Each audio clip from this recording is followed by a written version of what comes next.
Hello and welcome to the e-commerce War Review. I'm currently not in the studio but working remotely from Italy. Today, our focusing is on China, which we have released an in-depth e-commerce report at the end of 2020. This report is available on the website and you have the link in your webinar information. Today, we want to summarize the report and see how it is faring given the very rosy and ambitious target of the year. How has COVID, pandemic, lockdown, unlock, and relock affected e-commerce market in China? And what is 2021 going to look like? It is my great pleasure to have with me a wonderful guest.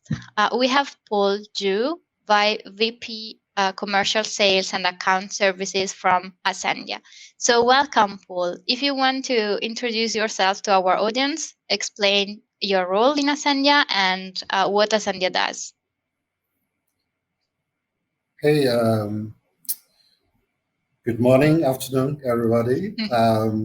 This is Paul. I'm from Ascendia, and I'm VP of Sales and Commercial, in charge of sales and after-sales account service department. I've been with Ascendia for about 5 years, and witnessed, the Chinese e-commerce market is growing because our revenues are also growing every year. Ascendia is a joint venture between La Poste and Swiss Post. So our main business is providing the logistic solutions to the e-commerce sector. Great, thank you. So now we move forward with the presentation and I will ask you some questions, Paul, during our journey. Okay. So with nearly half of the population aged between 24 and 45 years old, China is also increasing technology-driven economy with high mobile ownership and m-commerce engagement. More than that, it also has war-beating levels of mobile payments, social media, and messaging-based e-commerce. All these elements combines to make China a key global e-commerce market that is growing domestically.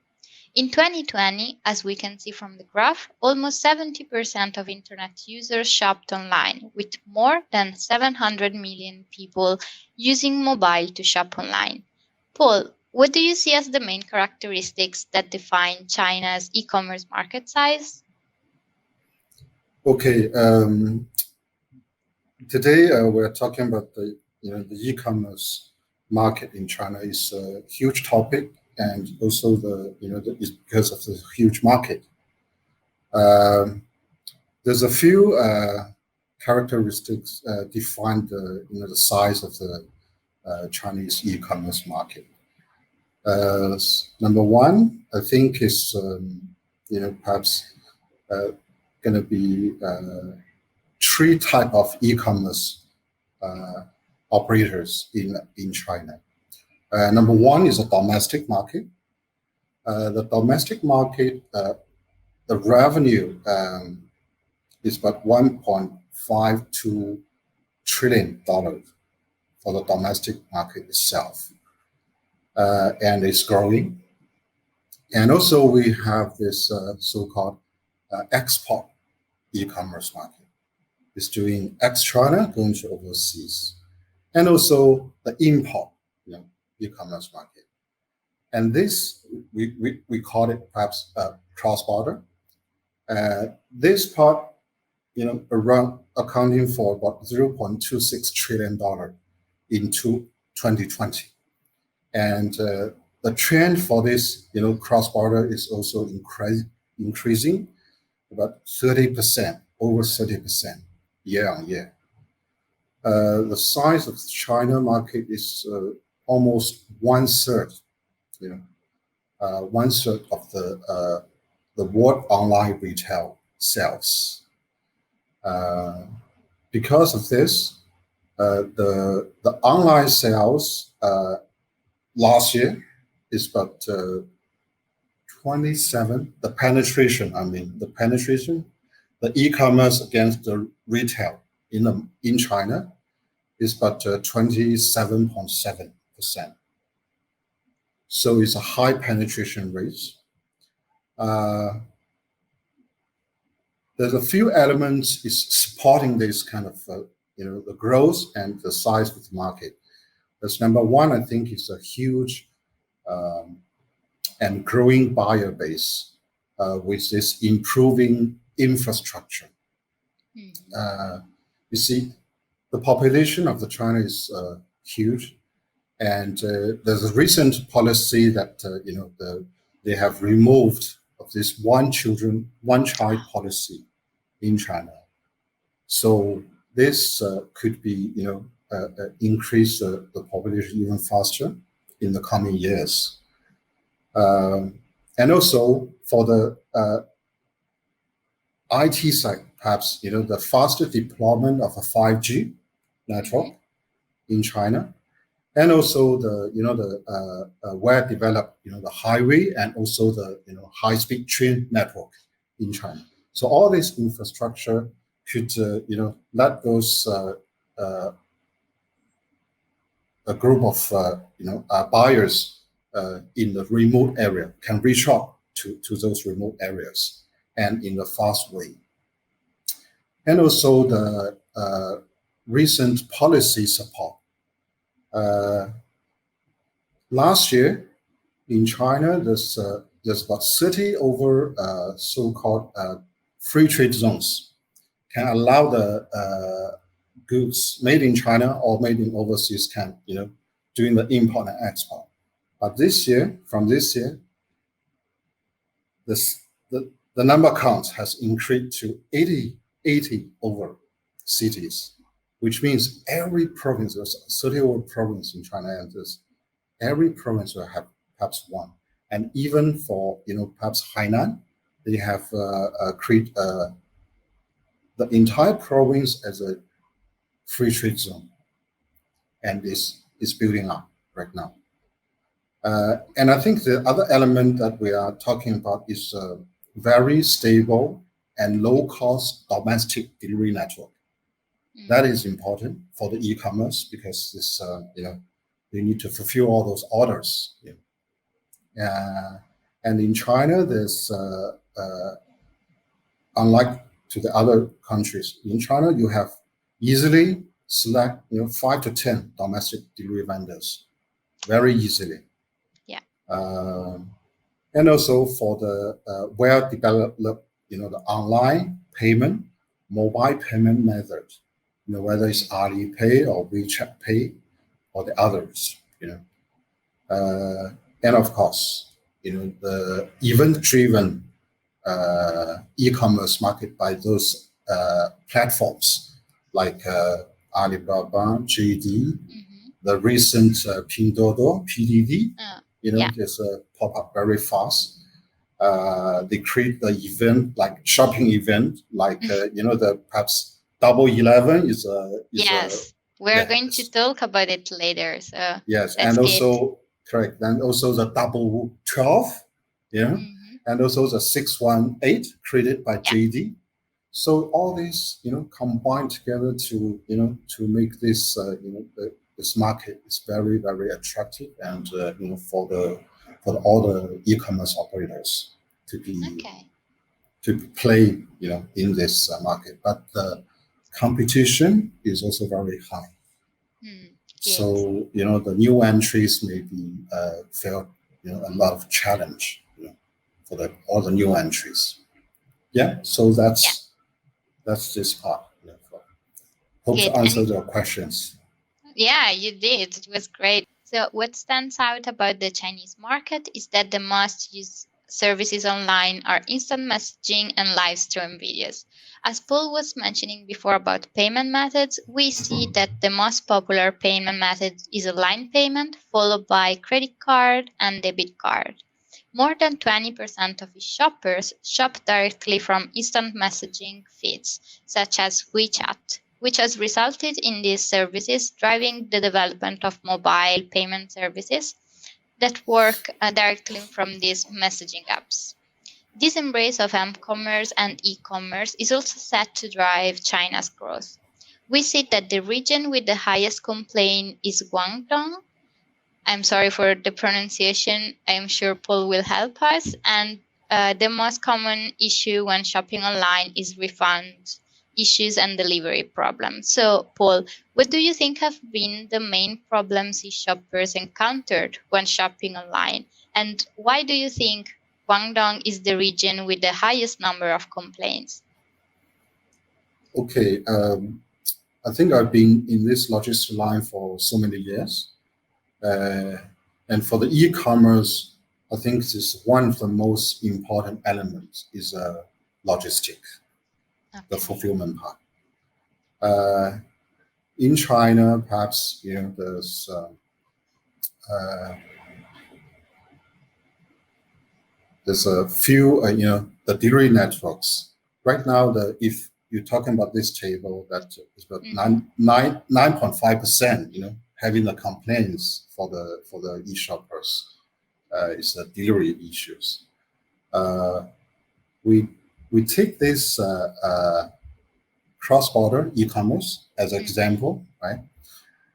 I think during this special period of time last year and upcoming 2012, the line haul availability and cost is one of these two essential factors for to affect the customer experience. Because of this, the limited flights Mhm. and also the airline space issues will Okay. result in the higher shipping costs and longer transit time. Mhm. So to uh, this industry to try to work around this, for to improve and to ease this line haul, air freight or the cross border air freight or sea freight issues, they actually chartered more flights, during the Okay. last year. And because for the air transport, the postal or the express, in most cases they go by air. But due to these limitations, I believe in last year, perhaps in March or April, there's not much available passenger flights, flying Okay. across the That's true. continental.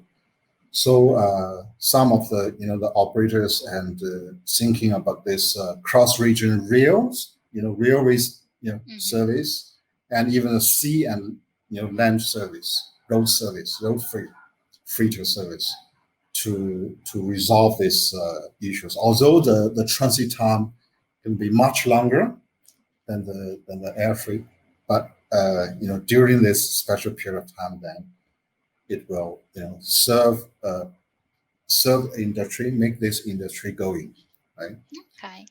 And there's another major issues for the cross-border uh, is a custom clearance and security check issues, right?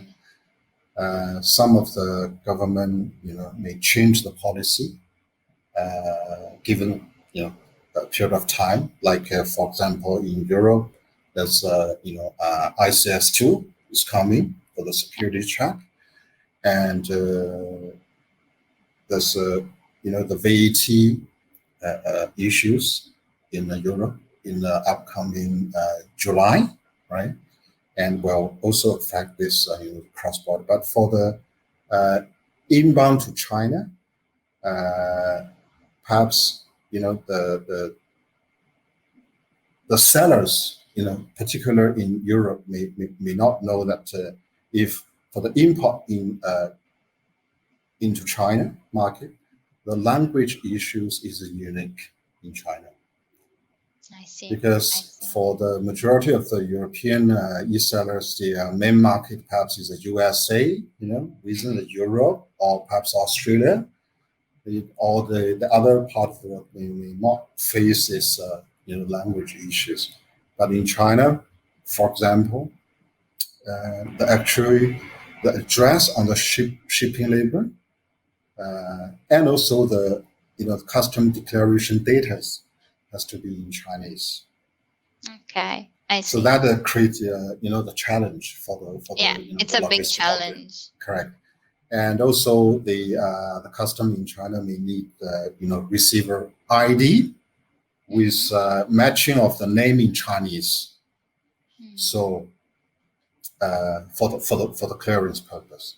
So most of the logistic companies processing those shipments at origin in China, if they have the human manpower, relevant manpower to do that, or some of the companies also develop the KYC features, like knowing your consignee, that before the shipment, after the shipment departing from the origin, they push the message or emails to the receiver to let the receiver come back with a correct Chinese version of this shipping details. So Okay, that's how the to improve this entire process going to China. And great. yeah, come to your second question, why the Guangdong have Ah, particular okay because they're buying more. They're buying more, and also it's one of, because in China there's two regions is having the most activities in the e-commerce. ah, The eastern part of China is less. The market size, the value of the perhaps is less than the southern China, which is in Guangdong. okay, Correct. okay. So these two parts will perhaps make a comparable. Hmm. I see. Okay, thanks. And Mhm. in 2019, almost 40% of e-shoppers between 25 and 35 years old shopped online during Singles Day. So, were you mentioning already? It takes Mhm. place over the days around 11 November each year. And even though China's e-commerce market is expanding nationally, in 2020, Japan has been the country with the highest cross-border e-commerce share. What are, Paul, the main delivery methods in China? Because we see for payment methods, there is a large use of WeChat, but what are the main common delivery methods? Okay. I think unlike uh, from the rest of the countries, perhaps majority of the countries were using the post office, right, to run the last miles, and some of the express companies, like for example, UK have handful, Mhm. Udell, Hermes, DPD, all this. But in China, majority of the e-commerce shipment is delivered by the express company, courier. Post office, yes, they have certain market shares, but it's not a major delivery force. And Okay. also for those to door service, they also supported by the Pudo facilities like in Europe, and also the store and shop drop off and collection points.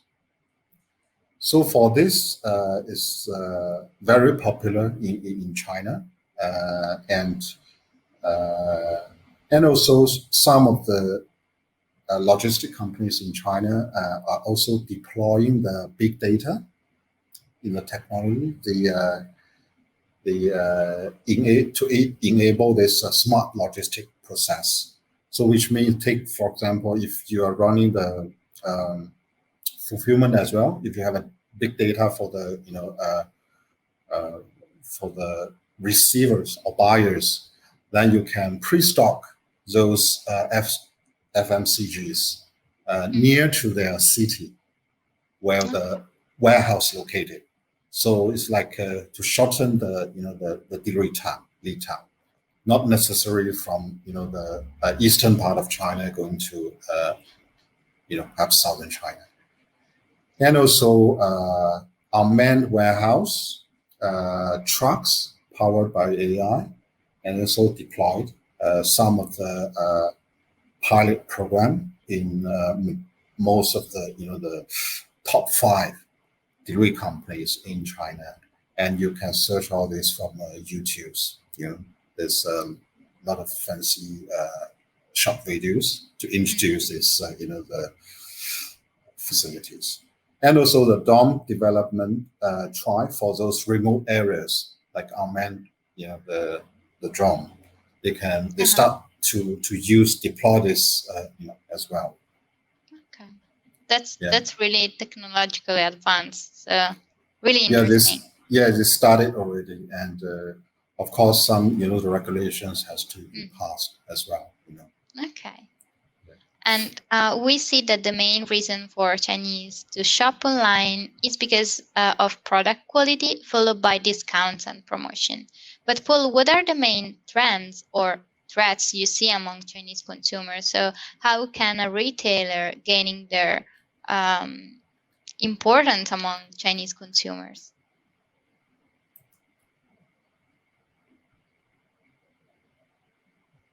Okay, because Tough for this, question, right?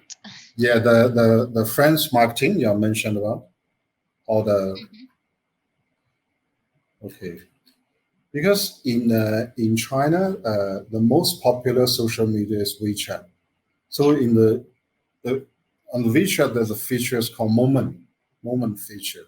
So allow the individual to share the photos or short videos among the friends circles. So in China, they just love to share their lifestyles online, Uh-huh. Okay. and for this kind of marketing uh, is limited to the small group of close friends, because for the WeChat you have to accept the friend request so you can join the circle. Then this is particularly the influential Mhm. for this small group of audience is less than 500 to 1,000. Okay. But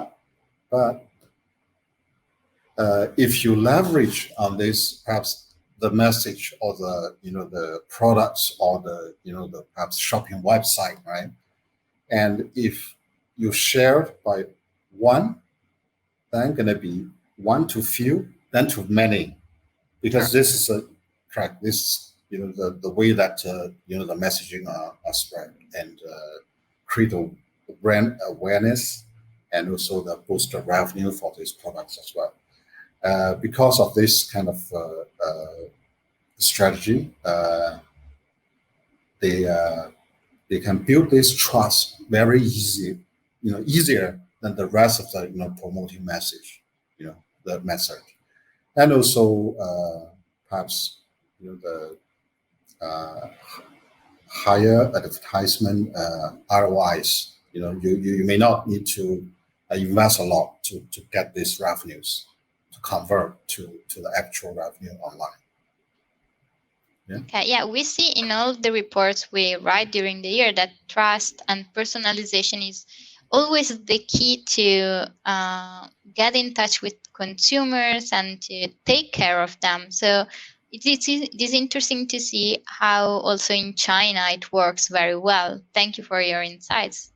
And then Okay. if we move to the next slide, we saw that during the pandemic, the main factors driving consumers to shop online were to avoid crowds, understandable, the possibility to buy more items online, and the importance to practice social distancing. But after the lockdown, convenience is the main factor still to continue shopping online, followed by an overall positive experience. Paul, but in your opinion, do Chinese consumers miss in-store shopping experience, or they just like shopping online? Um, I think for the Chinese consumers, uh, they're changing their shopping preference. You Mm, know, perhaps in the past, the shopping in the physical mall is like they really like to shopping, right? To, but now they perhaps it's a kind of lifestyle. They just need to walk around. But the majority of this, the FMCGs or even groceries during this pandemic, they may turn on to the online platforms. So it's a big change. In the past, you shop around. you really need to, you go to shop, you really want to buy something, right? But now, it's like lifestyle, you just get out from the home if it's possible, right? To go to shopping malls, to walk around, but it's not necessary to buy anything. But if Okay, you really, yeah, correct. that's really interesting because if I think to other country report we did, people in the long run will tend to miss the in-store shopping experience. But at the same time, we saw that if online shopping gives the same experience of people having shopping online in store, sorry, they probably won't miss it so much. So I'm really thrilled to see how 2021 is going to look like and what we will expect in the future after this pandemic. Yeah, I think So it's yeah. If you people go stay first. at home, yeah, stay at home too long, they prefer to go out. Yeah, that's true. That's true. So during the COVID-19 outbreak, the main change we see in consumers' habits is the increase in live streaming shopping. Can you explain us what it means? Okay, in this, the live stream shopping is kind of so-called the media to promote and selling goods through the influencer. Ah, Uh, okay. and no, the influencer may be is a TV or the movie star or the normal comedian or even a normal person who have experience and to show the products, right, on the social media channel, their own social media channel. And personally, I think this is nothing new. It's because in the 80s there's the called TV shopping, right, Mhm. through the TV channels and the presenting on the TV, then get the to call in, right, to buy the certain promotional items, right. But for this live streaming, it's because the technology make it possible for each one of the individuals to open their own channels. And I think this is a tremendous achievement of this technology enhancement. So True. everyone will have a chance to showcase preferred or to do business online through this live stream. And in China, there's a few like Douyin is a Chinese version of this TikTok, Ah, okay. and also this competitor recently been listed in Hong Kong Stock Exchange called Kuaishou, you know, and also this question is perhaps work with Mhm. GD.coms. Um, there's another one I perhaps need to mention is called Bilibili. Okay. It's so called, it's like a B side, and actually this brand is previously doing the comic and cartoon for the young group of peoples, and now they are if the brand owners or the e-commerce want to targeting the young group peoples, and this is the live stream platform they need to engage in because 80% of the viewer and followers are from this age group. Mhm. So they have True. different tiers. And of course, the Alibaba, they have Taobao Live, to do the virtual shopping malls for Mhm. for uh, for the uh, for the buyers. Okay. And products featured are mostly cosmetics, beauty aids, and fashion and food on these Mhm. platforms, so they can show live. And for this live stream,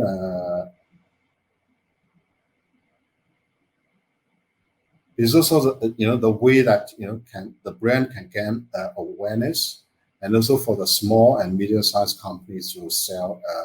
Even right now in China, they have farmers to sell the agricultural products on these Wow. platforms. That is also the trend right now. Um, the reason why I'm saying that this live stream e-commerce uh, is growing rapidly is because the revenues of this live stream through this live stream is about nearly 10% of the online retail sale, Okay.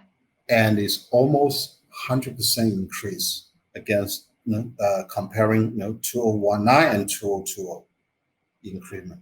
So it's like this uh, perhaps it's the next thing for the e-commerce, and I think this what I'm seeing in the Chinese e-commerce Yeah. market, the trend. Okay. And we said that the main negative impact COVID had on e-commerce shopping was related to delivery issue. You already explained a lot about it and how cross-border and the delay in flights Mhm. affected this. But if you want, maybe we are almost at the end of our presentation, and if you want to summarize three key points for people entering the e-commerce market in China, what are your main suggestions for them? Okay, I think it's number one. I think the products has to be unique, Hmm. whether it's in design or quality or whatever. Uh, China is a big market, but it's very competitive. There's so many brands want rushing, and your product has to be is a key, to Okay. enter this market. And the second thing is you have to engage the correct market entry strategy and method. Whether you are engaging with a platform who's running this, to for China market, or you're selling from overseas website, you have to engage with proper platforms to go in. And the last, I think, it's come to the logistic, whether the platforms or you by yourself, you have to select a capable, uh, well managed uh, logistic, cross-border logistic, to make your goods enter to reach your buyers on time, in a proper way. Okay. Thank you so much, Paul, for your comments and thoughts. It was really, really interesting to listen to you. Please, you can download the report via retailex.net. It is China-2020, free of charge to retailers and brands. We will be back with the reports in 2021. Please let us know what you want to see covered. Do not miss coming reports, investigating the US 2020 report in discussion, and many more to come. So huge thanks to Paul Ju from Ascendia. Thank you so very much. Thank you very much.